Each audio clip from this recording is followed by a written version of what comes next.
नमस्कार दर्शक बंधु मु स्नेहा स्वागत करुच्छी आपण मानक आमर भिन्न एक ओडिया न्यूज चैनल को आमको सपोर्ट करने और आपण मानक पाखरे लगातार न्यूज पहुँचापी आम चैनल को लाइक सब्सक्राइब और मतामत पाई कमेंट करंतु। खुशी खबर एणिकी एतिकी वर्ष हेबा परे सुभद्रा हिताधिकारी को मिलिबो पेंशन। सुभद्रा हिताधिकारी पई खुशी खबर सरकार करिसेंती बड़ घोषणा। एणिकी पेंशन पाइबे सुभद्रा हिताधिकारी। तेबे आसंतु जानिबा केते वर्ष हिताधिकारी को हेबा परे सेमानकु सरकार पेंशन देबे। राज्य सरकार घोषणा अनुसार सुभद्रा हिताधिकारी को 70 वर्ष होइथिले सेमानकु पेंशन मिलिबो।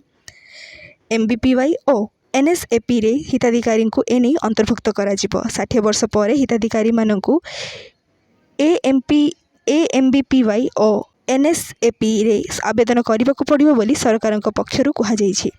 विशेषकर अधिक वयस्क और आर्थिक श्रेणी रे दुर्बल लोक को एथिरे प्राथमिकता दिया बोली प्रभाती परिड़ा कहिसेंती।